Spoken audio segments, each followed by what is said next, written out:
Shalom everyone, Ate Ay once again. Guys, for today's vlog, ang isi-share ko naman sa inyo ay ang conjugation ng infinitive verb to rescue or to save. In Hebrew, lihatzil. Guys, pag-aaralan natin ang active form and passive form, kung paano natin ito sasabihin kapag present tense, past tense, and future tense according to the gender. Okay guys, pag-aaralan muna natin ang active form. To rescue or to save, in Hebrew, lihatzil. Present tense, rescue. For masculine singular, matzil. Ani, matzil. Ata, matzil. Hu, matzil. Present tense, rescue. For feminine singular, matzila. Ani, matzila. At, matzila. Hi, matzila. Present tense, rescue. For masculine plural or mixed gender, matzilim. Anachno, matzilim. Atem, matzilim. Hem, matzilim. Present tense, rescue. For feminine plural, matzilot. Anachno, matzilot. Aten, matzilot. Hen, matzilot. Okay guys, for past tense, rescued. Hitzalti. Hitzalta. Hitzalt. Hitzil. Hitzila. Hitzalnu. Hitzaltem. Hitzalten. Hitzilu. Hitzilu. For future tense, will rescue. Ani, atzil. Ata, tatzil. At, tatzili. Hu, yatzil.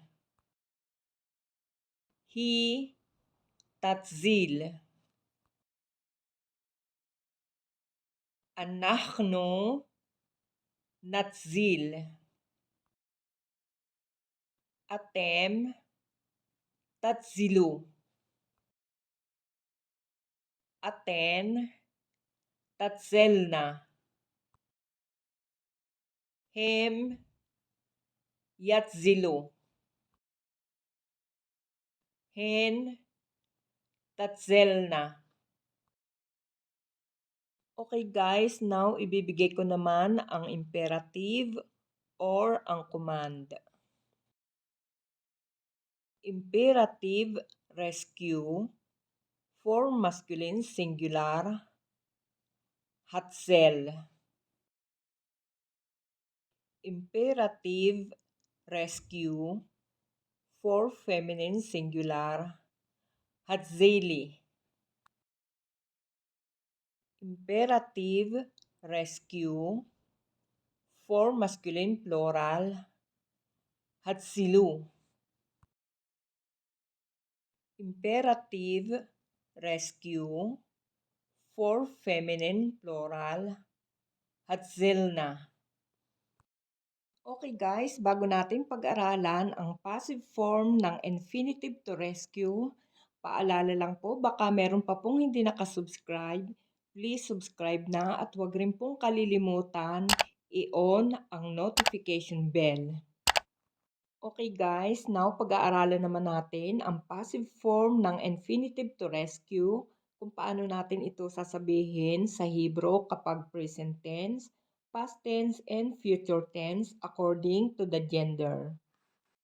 Present tense or present participle, rescued. For masculine singular, mutzal. Ani, mutzal. Ata, mutzal. Hu, mutzal. For feminine singular, mutzelet. Ani, mutzelet. At, mutzelet. He, mutzelet. For masculine plural or mixed gender, mutzalim. Anachnu, mutzalim. Atem, mutzalim.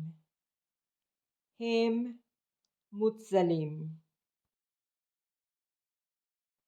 For feminine plural, mutzalot. Anachnu, mutzalot. Aten, mutzalot. Hen, mutzalot. Okay guys, now pag-aaralan natin kung paano natin sasabihin sa Hebrew ang infinitive to rescue, passive form, past tense.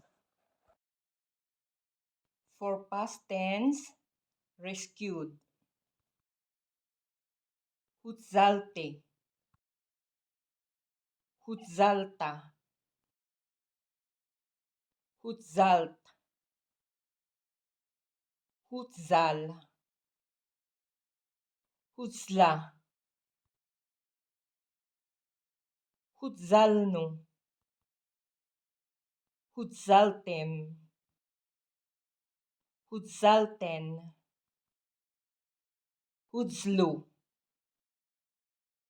Hutzlo. For future tense, will be rescued. Ani, utzal. Ata, tutzal. At, tutzli. Hu, yutzal.